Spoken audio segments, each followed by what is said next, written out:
للحديث الأممي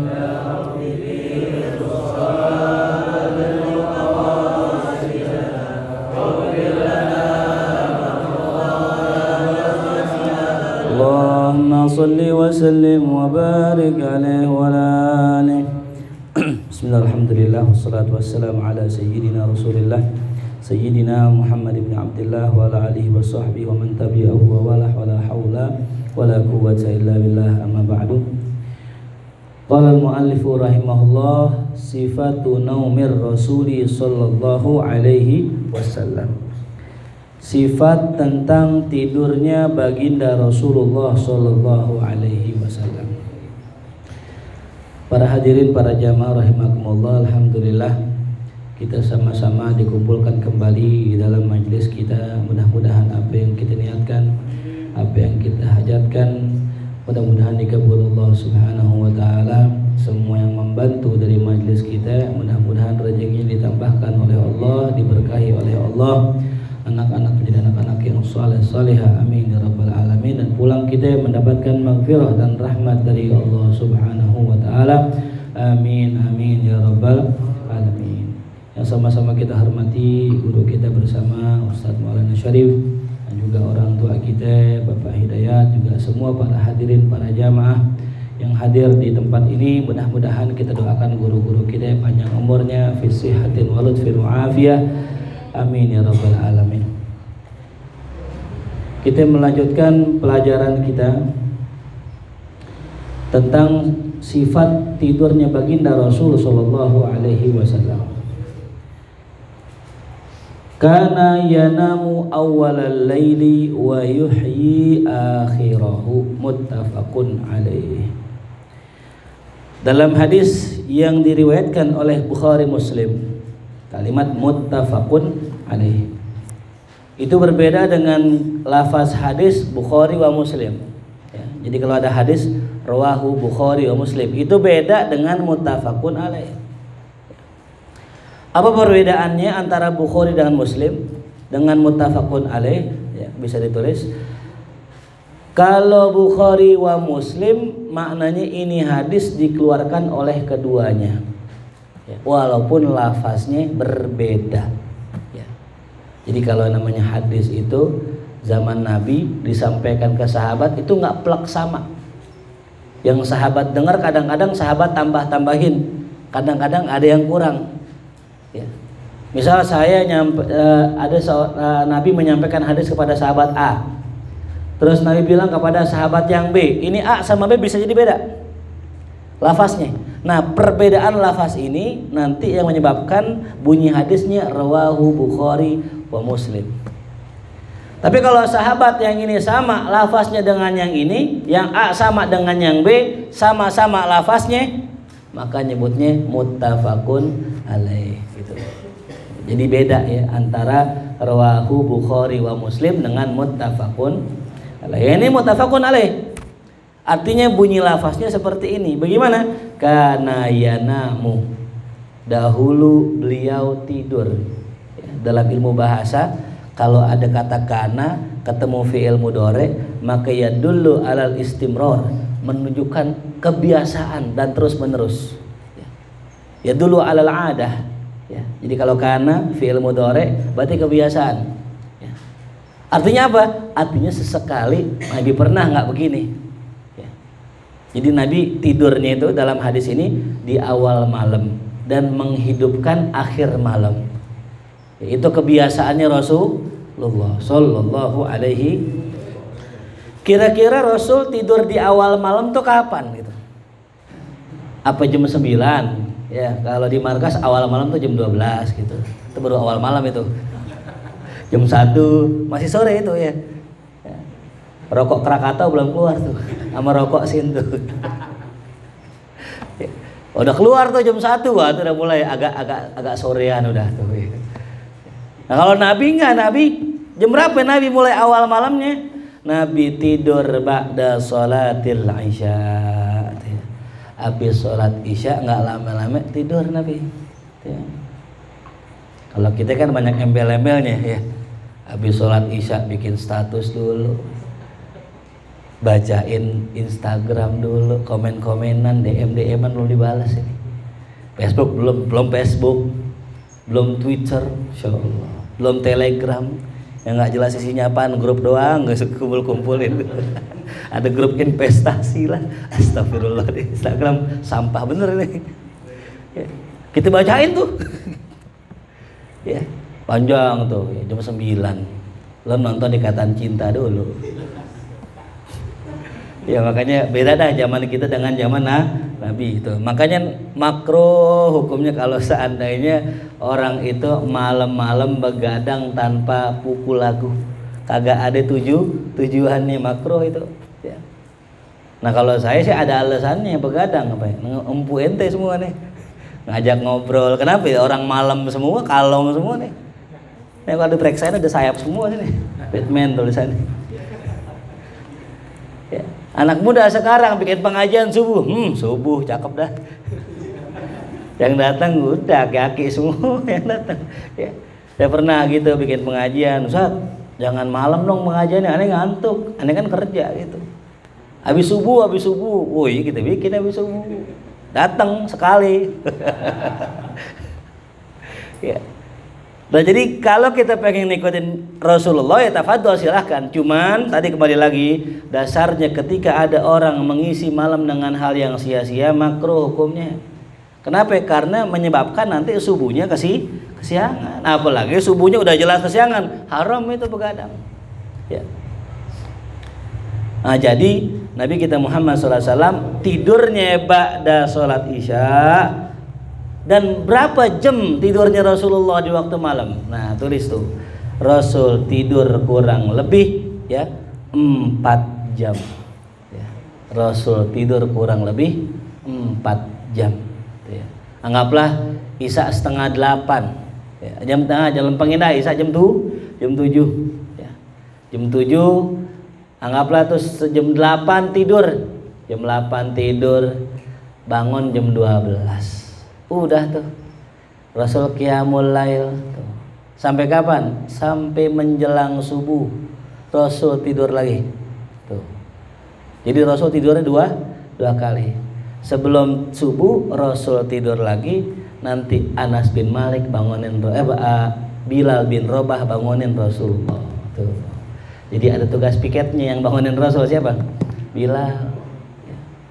Makanya Sayyidina Bilal bin Rabah radhiyallahu anhu ketika Rasul wafat, beliau nggak kuat tinggal di Madinah. Kenapa? Tiap hari bangunin Rasulullah. Ya dalam riwayat dalam kitab Tanbihul Ghafilin dikisahkan Rasul sholat malam. Ya. Nah sebelum sholat malam Rasul ada drama sedikit nih dengan istrinya. Ketika sudah mulai pukul 12, waktunya Rasul untuk sholat malam, beliau izin dengan istrinya Sayyidah Aisyah.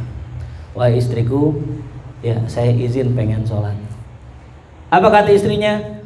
Wahai suamiku, aku masih ingin dekat bersamamu. Nih seorang istri, wajar kalau begitu ya. Jadi kalau kita pengen ngaji dilarang sama bini, wajar. Pengen taklim diselengkat sama bini, wajar. Kenapa? Emang perempuan pengennya temenin ya. Itu. Akhirnya apa? Rasul izin, afala akunu abdan syakura, apakah aku nggak boleh jadi hamba yang bersyukur? Aku pengen sholat nih. Tetap Rasul pengen sholat. Udah Sayyidah Aisyah pun mengalah, padahal malam hari itu giliran di rumah beliau. Kemudian Rasulullah ambil wudhu, kemudian beliau sholat sampai menjelang waktu subuh. Ternyata Rasul nggak tidur, yang biasa tidur. Bilal ketika datang ke tempat Rasul, beliau lihat Rasul sedang meneteskan air mata. Rasul sedang basah wajahnya dan basah tempat sujud dengan air mata. Itu Nabi kita Muhammad. Wa huwan Nabi. Padahal Rasul Nabi yang dijamin masuk surga masih nangis. Kenapa kita nggak nangis? Kenapa kita nggak sedih? Padahal kita belum ada jaminan sedikit pun masuk surga atau enggak. Nah jadi Rasulullah SAW kadang tidur, kadang enggak. Gitu. Ya. Nah jadi Rasul tidurnya itu adalah ya kurang lebih 4 jam tuh ya. Kita bisa kan 4 jam puyeng ya. Sebenarnya sih gampang sih. Asal kita kuat nahan makan aja, tidur sedikit. Saya pernah nyobain nih, waktu itu disuruh sama Habib Hashim nggak makan nasi karena kan gula. Saya nggak makan nasi tuh seminggu. Ya, minggu depan tobat udah. Nggak makan nasi seminggu kan gula tuh. Itu setiap hari tidurnya 3 jam, 4 jam, 3 jam, 4 jam begitu aja. Gitu. Jadi kenapa kita kok kalau tidur susah bangun? Karena perut kita banyak isinya. Coba kalau perut kita kosong, nih malam jangan makan dah. Nasi kebuli taruh aja di rumah Bang Rapi. Malam bangun tuh tidur. Bangun nggak? Nyari apa? Ya itu. Makanya saya kalau pagi ngajar, malam begadang, tidur habis subuh. Bisa. Syaratnya jangan makan. Coba habis subuh makan gado-gado, makan nasi uduk, udah cakep udah. Bangun johor dah. Tapi kalau perut kita kosong, dibangunin. Bangun, pisang goreng. Enggak, pisang goreng. Nanyain pisang goreng nanyain. Jelas ya. Jadi Rasulullah kenapa gampang bangunnya? Karena perutnya kosong. Yang mana aja manusia kalau perutnya kosong pasti bangun. Enggak disuruh, bangun, geratak dapur nyari Indomie. Mie burung dara jadi kalau lagi lapar. Mau Indomie kayak mie burung dara gua gaduh kalian. Sallu ala Muhammad. Lalu kana Nabi sallallahu alaihi wasallam idza awa ila firasyi, dan juga kebiasaan Nabi kita Muhammad sallallahu alaihi wasallam idza awa, apabila beliau hendak tidur ke kasurnya, qala, ia mengucapkan bismikallahumma amutu wa ahya. Nani ya. Kalau kita kan bismikallahumma ahya wa amut. Dalam hadis yang lain bismikallahumma amutu wa ahya. Yang mananya boleh ya. Karena kalimat amutu wa ahya itu benar. Aku mati kemudian aku hidup. Artinya apa? Kita mati tidur, habis tidur. Nah, karena kata ulama yang namanya al-maut, tulis ya, an-naum mautun shaghir ya. Yang namanya tidur itu kematian yang kecil. Jadi kalau kita pengen tahu rasanya mati, tidur. Ya, tidur. Lagi ujang kayak orang mati tidur kan. Jangan. Kalau pengen tahu mati, tidur ya. Orang tidur bisa ke Amerika, betul. Orang tidur bisa ke Mekah, betul. Itu kan gambaran, roh itu secepat itu loh jalannya. Kadang-kadang kita tidur bentaran tapi capek banget. Bangun masih ngantuk, kenapa? Tidur ngimpinya begadang. Kasihan banget deh. Apa sih masih ngantuk? Ya emang gua tadi ngalam ngimpi. Ngimpi apa? Ngimpi begadang, pantas ngantuk. Ya. Ya kan unik. Orang Wahabi nggak percaya. Ya kalau seandainya para aulia bisa begitu datang ketika maulid mereka hadir, mereka nggak percaya. Ya. Padahal tiap hari dibuktiin sama Allah. Ruhnya bisa terbang kemana-mana. Apalagi yang udah meninggal, yang emang roh doang udah. Ya. Kita kan masih ada jasadnya. Ya. Kalau seandainya udah nggak ada jasadnya, Bakhtiar udah terbang mulu. Mana panggilan AC, terbang langsung dia. Nggak pakai naik motor lagi yang badu. Ayo berangkat tuh, ayo siap. Zoom. Terbang udah. Kalau roh doang gitu ya. Tuh. Jadi orang itu ya tadi kata kematian itu merupakan apa? Tidur itu merupakan kematian yang kecil gitu ya. Wa idza staiqadha, kalau Rasul bangun ya istaiqadha ya. Kalimat istaiqadha di sini maknanya bukan koma, kan bahasanya idza qoma. Sebenarnya yang tepat istaiqadha. Ya. Karena istaiqadha maknanya sadar. Orang sadar, orang bangun tidur kadang nggak langsung diri kan. Ya. Makanya anjurannya kalau kita tidur, bangun jangan langsung apa ya? Diri. Nabi ajarin tuh kalau bangun tidur itu membaca surat Ali Imran. Ya. Ali Imran. Terakhir, ayat terakhir tuh. Kenapa Nabi baca itu? Sambil duduk. Bangun, duduk, baca. Nah, sebenarnya itu tips buat kita untuk ngumpulin nyawa, istilahnya gitu. Karena sangat-sangat nggak sehat kalau antum tidur langsung bangun gitu. Ya. Jadi Nabi ajarin tuh pas tidur duduk dulu. Nah, seukuran baca ayat itu gitu. Duduk, ngopi, ngerokok, sebungkus gitu. Kelamaan tidur lagi. Ya, ingat ajaran Nabi, kata Nabi dalam hadisnya, manusia tidur dengan 3 ikatan. Setan mengikat manusia dengan 3 ikatan. Ingat ya berapa? Yang pertama, ketika tidur diikat sama setan, pas bangun dia mengucapkan doa alhamdulillahilladzi ahyana ba'dama amatana wa ilaihi nusyur, maka terlepas satu ikatan. Summa yatawaddo, kemudian dia wudu, terlepas dua ikatan. Summa yusolli, kemudian dia salat, lepaslah semua. Maka di hari itu karena nggak ada ikatan setannya, dia kerja dengan girang, hatinya senang, hatinya lapang tuh.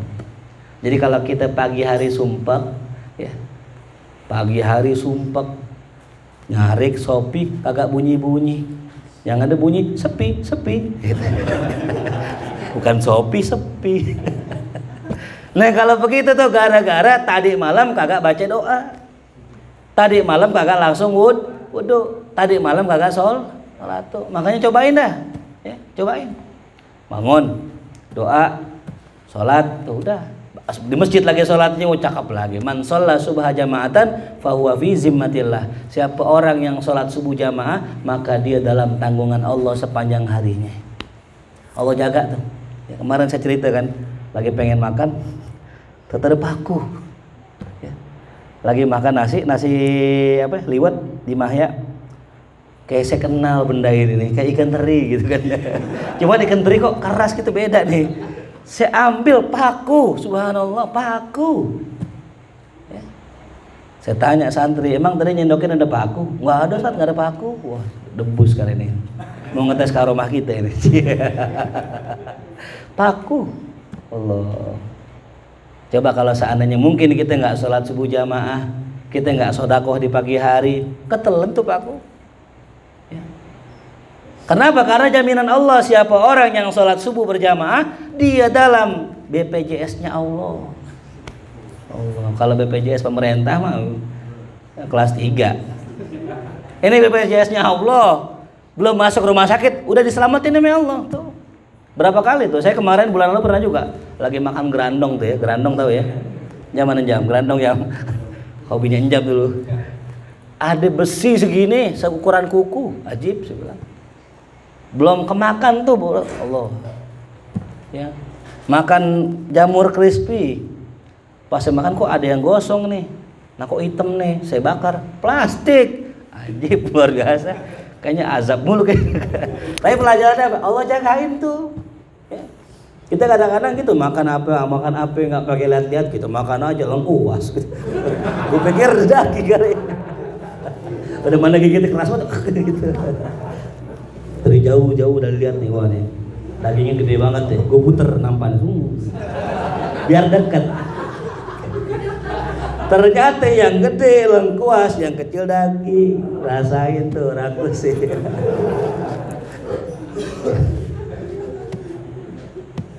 Nah jadi kalimat istaiqadha, bangun maknanya sadar gitu. Ya. Yaqzah asalnya apa? Yaqzah. Ya. Ada orang ngelihat Nabi dalam keadaan ru'yah, mimpi. Ada orang ngelihat Nabi dalam keadaan yaqzah, sadar. Gitu. Ya, jadi Nabi bersabda dalam hadisnya, bangun tidurnya alhamdulillahilladzi, segala puji bagi Allah. Tuh bangun tidur Nabi bilang apa ya? Alhamdulillah. Jangan ngamuk bangun tidur nyari kopi, mana kopi. Alhamdulillah dulu. HP ku mana HP gua. Alhamdulillah dulu. Ya. Ini bangun tidur langsung nyari HP. Alhamdulillahilladzi ahyana. Tuh ya. Masih dikasih umur sami Allah. Ba'dama amatana, setelah ia mematikan kami, wa ilaihin nusyur, kepadanya lah kami kembali. Wa kana sallallahu alaihi wasallam idza akhadha majja'ahu, apabila Nabi dia telah mengambil tempat tidurnya, maksud itu udah berbaring. Majja', kalimat majja' adalah intija, berbaring ya. Kalau yanam tidur udah hilang udah. Wadu'a kaffahul yumna, Nabi letakkan kafnya nih, tapak tangannya yang kanan, tahta khaddihil aiman, di bawah pipinya yang kanan, begini. Ya. Jadi kalau bisa ada bantal nggak bantal? Ada pakai hadro di sini, hadro. Coba hadro bawa kembali. Ya, kalau pakai hadro enak ya. Ini saya contohin ya. Ya tapi kalau tidur pakai bantal gini nih.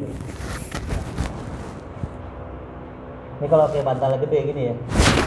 Ada kan bantal gede doang, pas ditidurin melempem gitu. Usah mulu itu. Dia tidur dengan apa? Tangan kanan ya.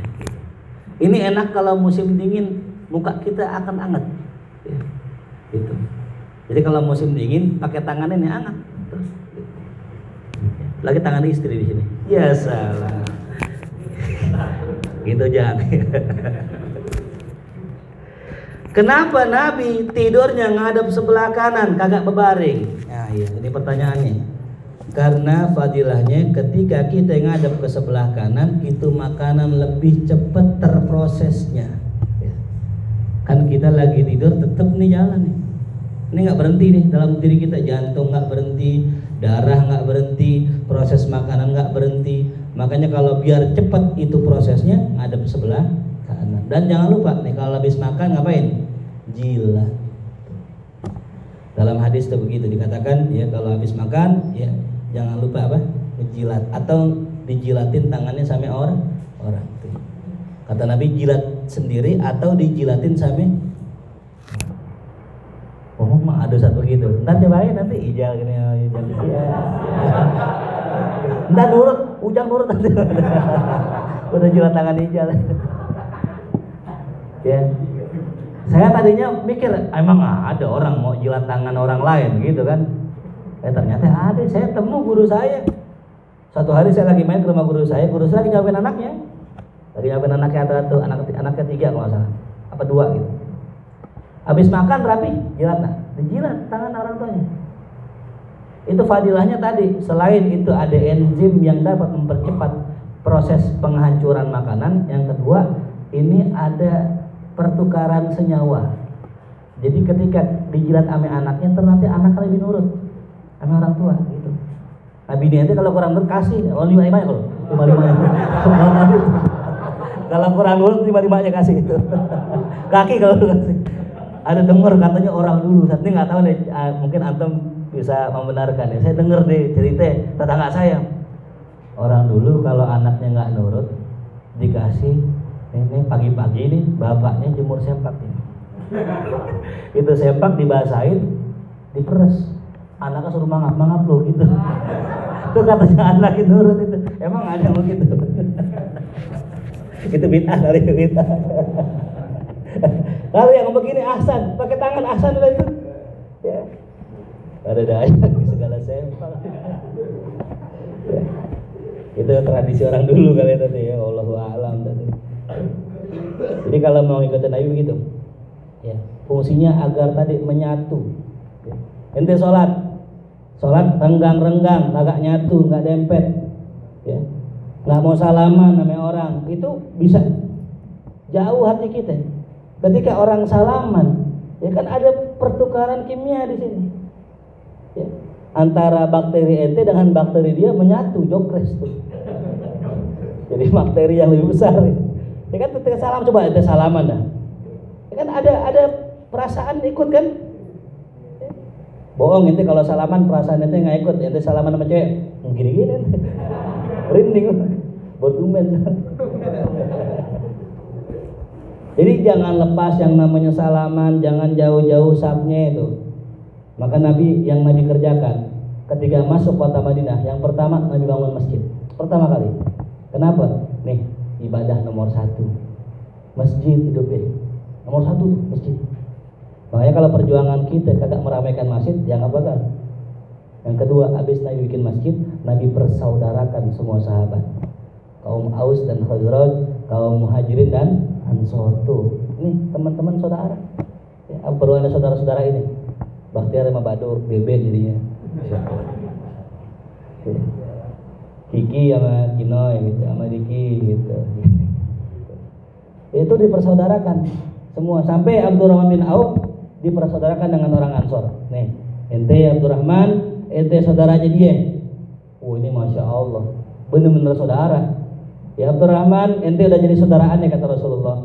Aneh punya istri 4, ente pilih 1 yang mana? Oh, ada kayak yang begitu? Mana satu? Apa yang mau dibagi? 0. 4, ente pilih yang mana? Dipilih 1. Nah, aneh pilih ini. cap cip ala iya alif. Yang kedua, anda punya harta, ente pengen dagang nih, anda kasih modal tuh, pergi ke pasar, dagang jadi orang kaya tuh. Masya Allah, saudara tuh begitu ya. Jadi apa yang kita punya kita kasih, nggak minta nggak. Justru jelek kalau saudara minta. Kalau bisa, yang saudara ngerti nih, gue punya modal ya, lu mau nggak? Gitu. Jelas paham? Jadi Rasul ketika ke Madinah yang dibangun apa dulu? Masjid. Yang kedua baru ukhuwah. Nah, ya jadi begitu ya. Tidur Nabi ngadep kanan. Wa qala rabbi kini adzabaka yauma tub'atsu ibaduk. Ya Allah, Rabbi Tuhanku kini, ya jagalah aku adzabak dari azabmu hari di mana dibangkitkan hamba-hambamu. Hadisnya Hasan sahih, ya Hasan sahih. Kok ada Hasan sahih gitu? Rawahu Tirmidzi wa qala hadisun hasanun sahih. Yang saya tahu kan hadis kalau nggak sahih hasan, kalau nggak hasan dhaif. Terus ada hasan sahih. Apa ini? Tulis. Yang dimaksud dalam istilah Imam Tirmidzi hadis hasan sahih adalah ini perawi ya. Ini apa namanya Imam Tirmidzi mendapati dua sanad, dua turuk, dua jalur. Ya. Yang mana jalur pertama sahih, jalur kedua hasan. Ya. Jadi ada dua jalur. Jalur yang pertama hasan, jalur yang kedua sahih. Maka disebutkan hadis ini hasan sahih. Nah itu luar biasa Nabi kita Muhammad SAW. Makanya Nabi SAW sangat menjaga bagaimana makannya, sangat menjaga bagaimana tidurnya, sampai tatkala Nabi wafat, Nabi ketika dimandikan oleh Sayyidina Ali bin Abi Thalib radhiyallahu an, tidak ada satupun di tubuh Nabi keluar kotoran. Kalau mandi itu pasti dipencet keluar karena ada sisa yang kita makan. Tapi kalau Nabi kita Muhammad SAW enggak. Nabi dipencet perutnya agak ada sama sekali kok kotoran.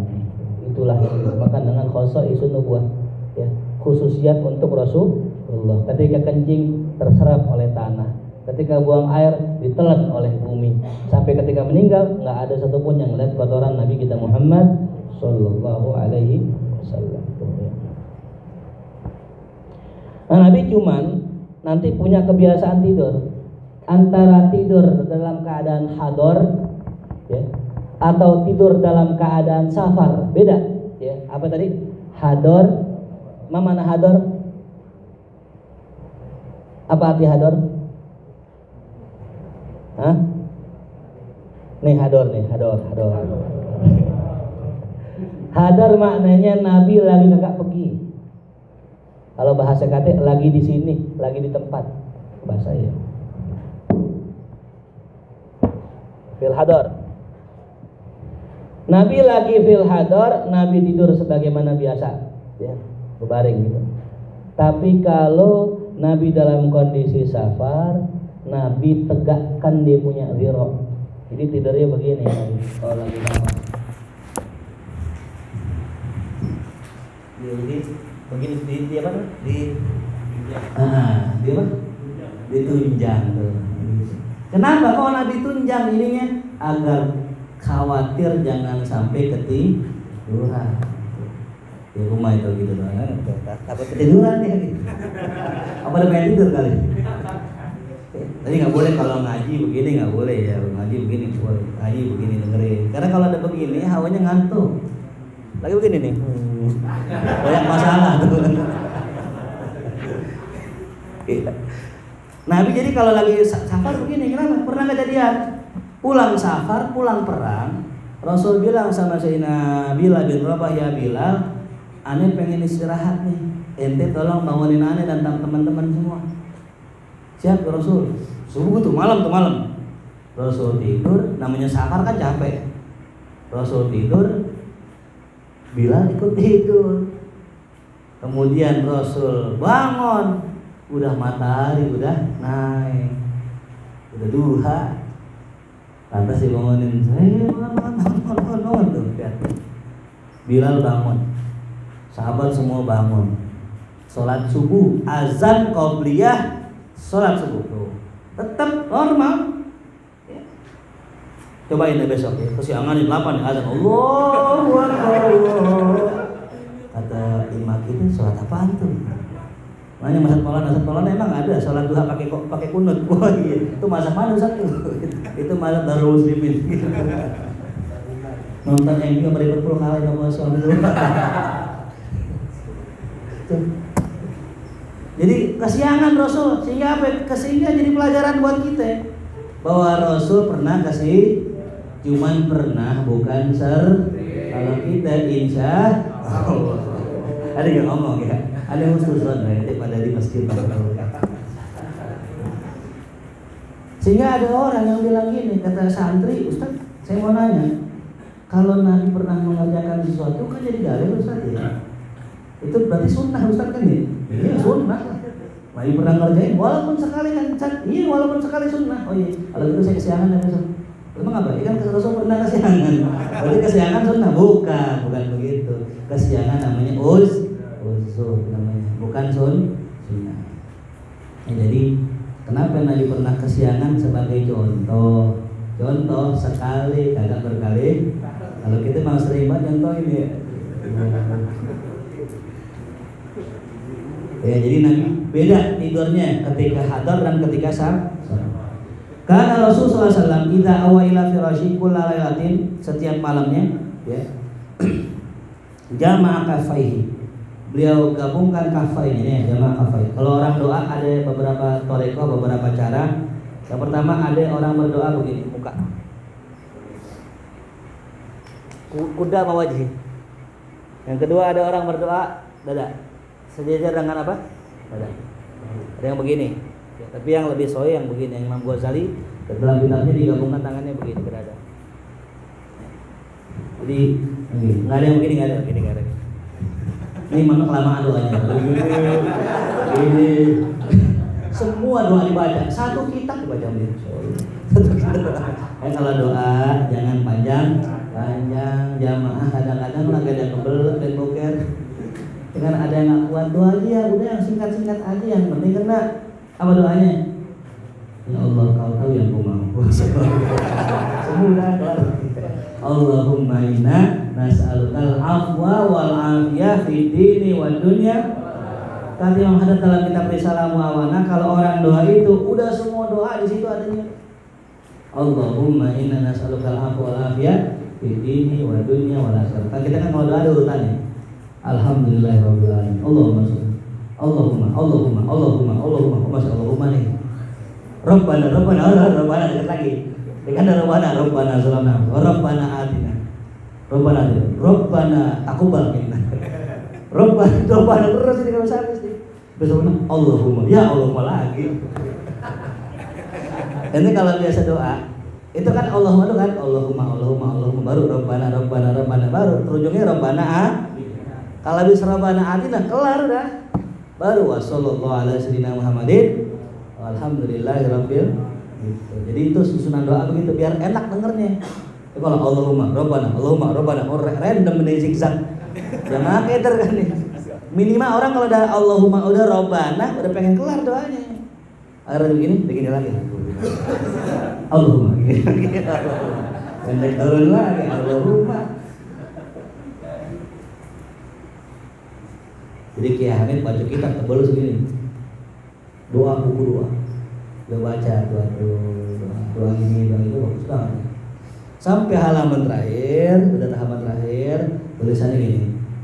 Ada doa Allahumma inna nas'alukal afwa wal afiyah fid din wa dunya wal akhirah. Siapa yang baca doa ini, maka yang tadi semua tercakup dalam doa ini. Ngapain gue baca? Udah panjang-panjang sampai habis ternyata ujungnya doa itu. Dari awal kayak bilangin gitu ya, jadi gak usah baca. Nah, jadi Rasul setiap malam doa tuh dengan tangannya gini. Wa nafatha fihima. Terus kemudian beliau tanafus ya, baca di sini. Wa qara'a fihima. Dibaca qul huwallahu al-falaq an-nas. Yuk. Jadi, yuk baca itu. Summa mashabihima, kemudian diusap dengan kedua tangannya, mastata'a min jasadi, apa yang dia mampu dari jasadnya. Usap. Yabda bihima ra'sahu wa wajhahu, palanya dulu, dari atas baru wajahnya. Wa ma aqbala min jasadi baru depannya, bagian depannya. Yang dia mampu, yang dia nggak bisa ya nggak apa-apa, misalnya sini nggak usah ribet. Yang dia bisa aja, yang dia bisa gitu ya. Nggak usah gitu. Jadi yang dia bisa aja ya. Wa yasna dzalika salasa marrat, dikerjakan 3 kali. Ini fungsinya adalah untuk bentengin kita dari serangan jin. Kan kalau bini Anda tidur, bacain nggak apa-apa. Jadi anak, istri, boleh kita baca gitu, yuk kita usahain. Asal syaratnya bini kita jangan orang. Bini kita bisa anak kita. Teman boleh nggak? Teman, usah keplak lagi. Baca diri lo. Minta banyak itu minta bacain. Jadi kalau kita sayang sama istri kita usahain. Habis susah nggak jadi tidur, boleh lagi jam itu. Karena wisadatuhu adalah bantalnya Nabi. Nah, ini bantalnya Nabi. Nabi punya bantal. Allati yanamu 'alaiha bil-lail, yang Nabi gunakan untuk tidur di malam hari, min adamin, dari kulit. Hasbuha min lif, dan bagian luarnya dari serabut pelepah warna. Jadi Nabi punya bantalan. Di dalam riwayat ada yang bantalannya dari tanah, digunungin gitu. Nah di atasnya ditaruhin pelepah atau serabut. Maka dalam riwayat ketika Nabi lagi tidur, kemudian Sayyidina Umar datang ke rumah Rasulullah. Sayyidina Umar lihat Rasul bercemplak. Nah itu karena itu nih. Iya. Nah cuman nanti ada pertanyaan, Ustaz, kalau tidur terlentang gimana? Boleh nggak? Gitu. Nah jadi tidur yang dibolehkan cuma 2. Yang pertama tidur miring, boleh kanan boleh kiri. Alasan kanan, karena kalau kiri bisa ganggu kerja jantung kita ya, kalau kiri kan ketekan bagiannya yang kita ketekan. Nah bagusnya kan kanan. Yang kedua boleh terlentang, itu mubah hukumnya. Kadang-kadang kan orang nggak semuanya bisa tidur miring kan ya, kita tidur cuma miring nih nggak bisa tidur, kita terlentang nggak apa-apa. Yang jelas kita sudah coba untuk tidur kan kanan gitu. Nah yang makruh adalah tidur tengkur, itu tidur set. Suatu hari ada sahabat tidur di masjid tengkurap. Rasul bangun, Rasul terbalik ya. Jadi kalau besok ada teman kita tidur tengkurap, terbalik, angkat terbalik, buah. Jangan balik lagi. Terbalik ya. Takutnya ilernya tumpah. Ini tidur tengkurap, ngecesnya banyak ini. Iya kalau miring aja bisa buat, lebih gimana tang? Nah, apalagi tidur di masjid. Ya. Nah pertanyaannya boleh nggak tidur di masjid? Nah, jawabannya boleh. Cuman masjid bukan tempat tidur. Lagi di masjid nih, ketiduran, dosa nggak? Enggak. Lagi ngaji ya, paling pojok kan ya, hati-hati ya. Paling pojok belakangnya, nggak kelihatan masa dagil yang aman nih. Itu dalam ritual. Nah, itu nggak dosa. Yang dosa jadiin tidur mesti tempat tidur. Sama tidur masjid, sama tidur masjid, merebut bukan, pengurus bukan, ada hajat kagak, punya rumah di rumah, tak ngapain tidur di masjid? Kecuali nggak punya rumah kayak Ahlus Sufah. Ahlus Sufah juga tidurnya di pinggir, bukan di tengah tempat imam lagi.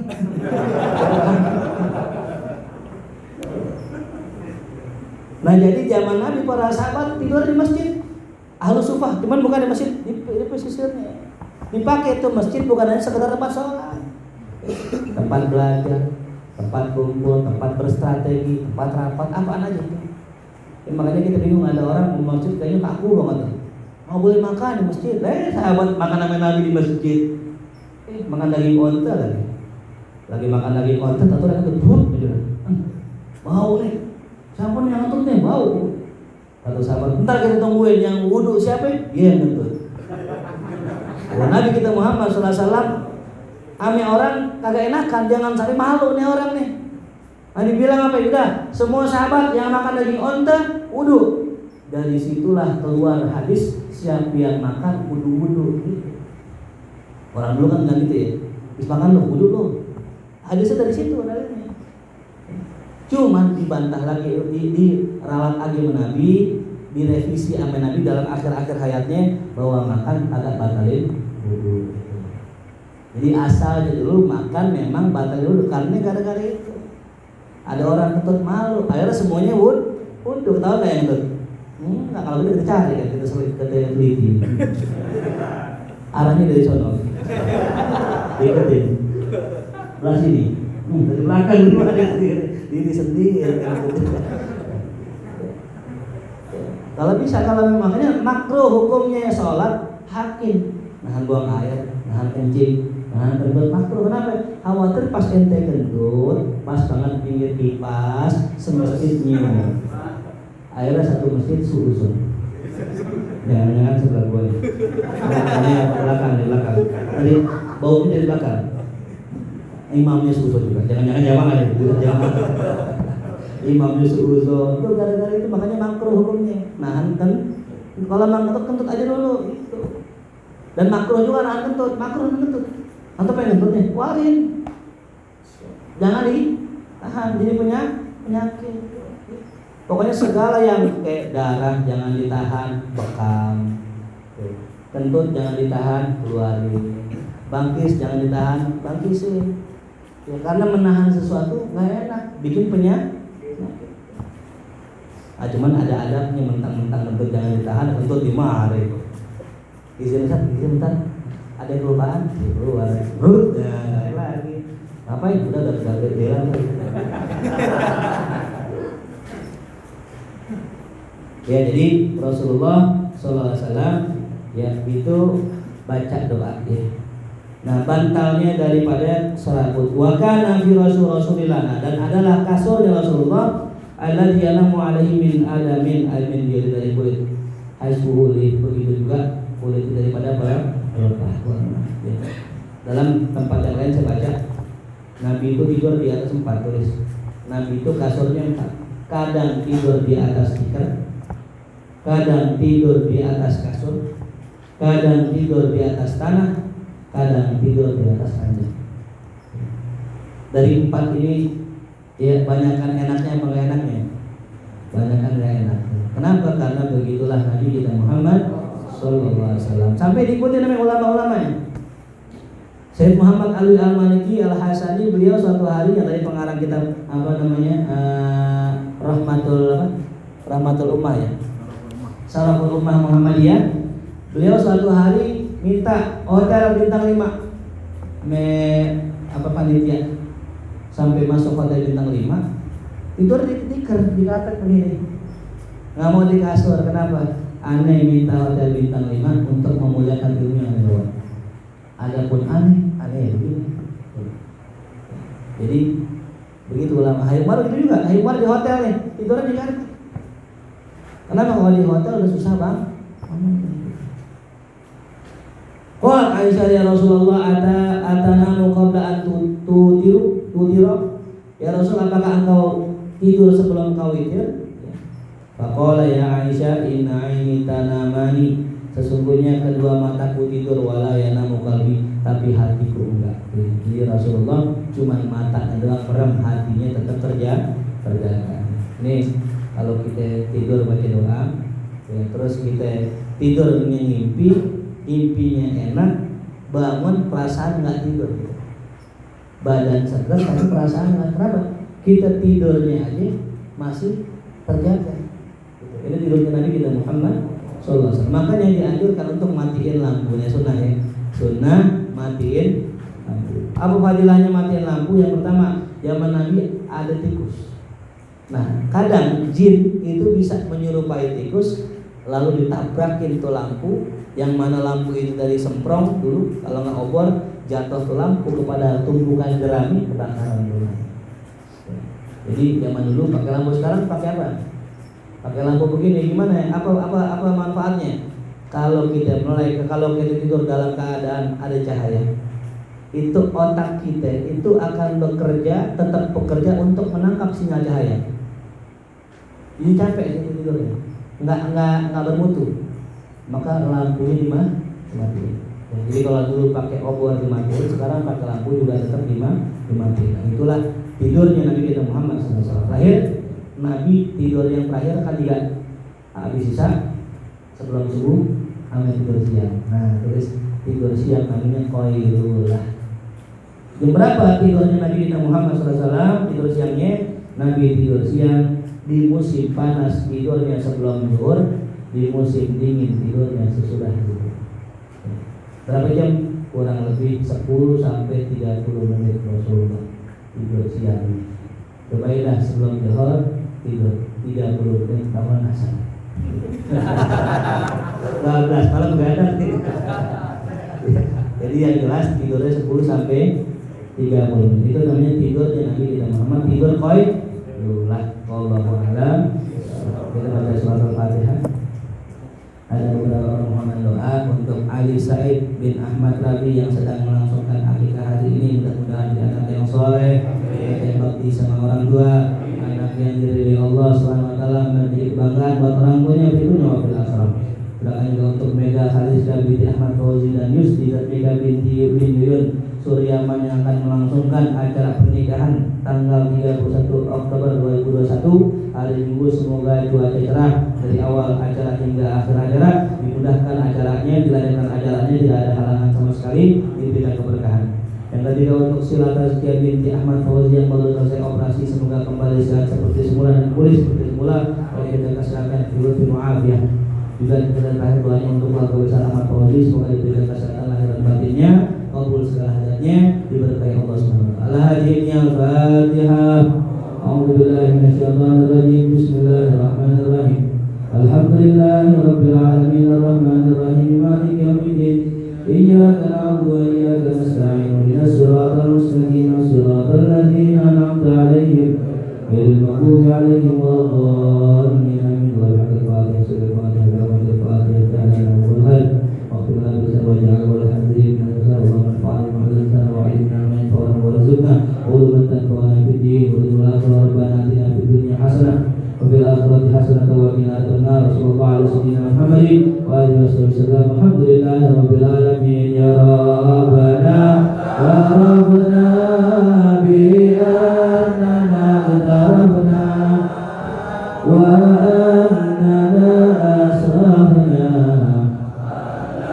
lama asrafna fatub alaina tawbah lagasir kulli hawab waskur lana al-awrati wa amin irati wa ghafir liwalidina rabbi wa maulidina والآل والإخوان وسائر الخلان وكل ذي محبة أو جيرة أو صحبة والمسلمين أجمعين. آمين يا ربي اسمع mana bisabina bil Mustafa Rasulina Allah bi kulli suri sallallahu wa sallam rabbi ala hadal habib wa alihi wa sahbihi ibadat sisubih walhamdulillah bil badi wa tanahi